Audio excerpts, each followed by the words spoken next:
Good day, students. So, today we'll be teaching another topic, that is chapter number 3 of your literature. So, today I am starting with the literature chapter, that is, what is your water footprint? So, let us come on the one word, what is water footprint? The water footprint is the, you can say, the amount of fresh water utilized in the production or supply of goods and services used by a particular person or a group. That means whatever the thing is being required for making a particular thing using, like if a product is being made, how much water is being used, that is being used, that is known as a footprint, water footprint. Fine. So now in this we will be learning it. In this chapter we'll be learning that how individual person is using and using the water for making any of the thing. Like everything we use, wear, buy, sell, and we eat takes water to make, right? So the water footprint measures the amount of water used to produce each of the goods and services we actually use. Fine. So let's start with the chapter. How much water does it cost to make a product?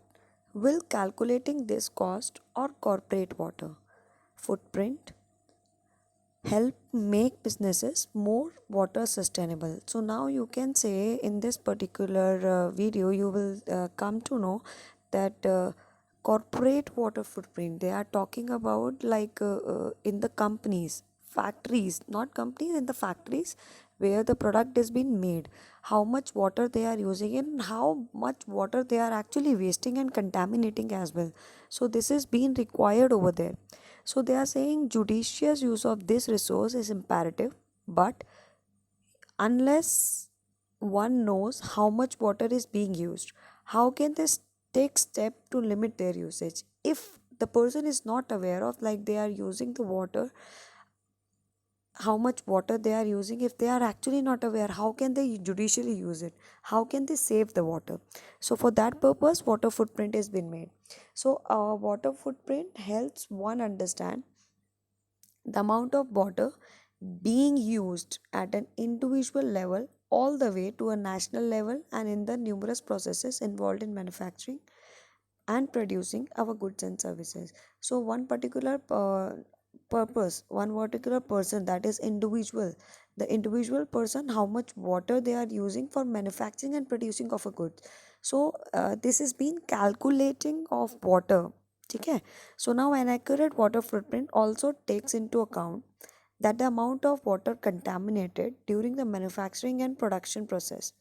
This tool gives a solid water accounting framework and aids us all in our efforts to be more efficient and conservative with our water use. So they are saying if we are aware of, then only we can say that how much water is being used and how much water is being contaminated. That means the water which is being not good, which is wasted as well, you spoiled the water.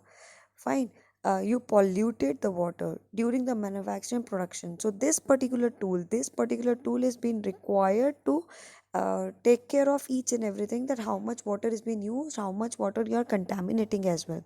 So the water footprint of an individual is the amount of water he or she uses in and around his or her home, school or office throughout the day. It includes the water used directly, like that from a tap, as well as the water used indirectly, like the water utilized to produce the food one eats, the products he or she buys, the energy he or she consumes, and even the water he or she saves by recycling. So everything is being recorded in this particular tool, that is how much water is being used by the particular individual person. So the water footprint of a business, the corporate water footprint, is defined as the total volume of fresh water. Yes, you are absolutely right, fresh water they are talking about, that is used directly or indirectly to run and support a business. The water footprint concept was introduced in 2002 by Arjun Y. Hoinskatra. So they are saying that The fresh water is being used directly or indirectly by the factories to run and support a business. Whatever they are using it, how much water they are consuming for making a product, they are wasting, contaminating, everything is been recorded over there. So they are saying that it is a three component which is being recorded in this. That is a blue water, that is fresh water in lakes, rivers and aquifers. It refers to the amount of surface groundwater used to produce the product. This includes the water that evaporates from these sources. That means the water which is being evaporated, and that's also been included in this. So the green water, the water from rainwater in the soil, it refers to the amount of rainwater evaporated from the soil. So whatever the rainwater is being trapped in the soil, that is also got evaporated, that is also been recorded. Gray water, polluted water, it refers to the volume of required to remove the pollutants from used water to bring it back to a quality that is acceptable according to the prescribed norms. Whatever the norms has been there, according to that only it has been recorded over there. So how to reduce water footprint? Now they are saying that we can reduce the water footprint as well. In case of direct footprint, we can do the following: install water saving toilets and showers, so that the people can install, like less water is being used, or the toilets can be made where the water can be saved. Close the tap while brushing your teeth and shaving. Use recycled water in the garden. Harvest rainwater and use it for recharging groundwater or for secondary uses like washing cars and gardening. So they are saying that these are the few purposes which can be control the water footprint, so that the which you are wasting it. So if it is indirect if it is indirect footprint, we should be conscious of what we buy. We should make sure that we buy the product that have a comparatively less water footprint. For example, buying a product that is produced from a place that is less prone to water scarcity, switching to product that have a lesser water footprint. This will encourage industry to be more conscious and transparent in their water consumption. Yes, it's absolutely right. Where the water consumption is being, you can say water footprint is less, so you should not buy those product, because at the end of your product you can see, you can the area which is being mentioned, that from where it is being made. So you can just go through it, from the googling you can come to know that how much water is being used. If water scarcity would not be there, you can buy those product. If you will do this thing, then the industries will definitely work on this, and they will also try to save water. They will try to use water judiciously.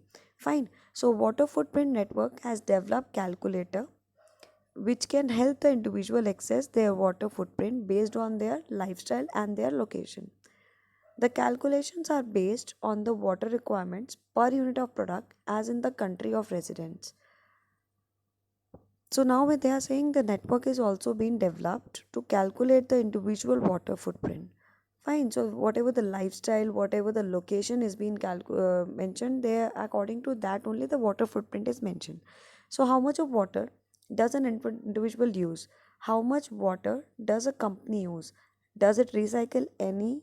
And most importantly, how much does a finished product cost in terms of water? Only once such an evaluation is carried out can the water footprint, both in terms of fresh water used and polluted wastewater released, be reduced. So these are the few things we have to keep in mind. So whatever the water they have been using, that should be minimized, or you can say they efficiently used.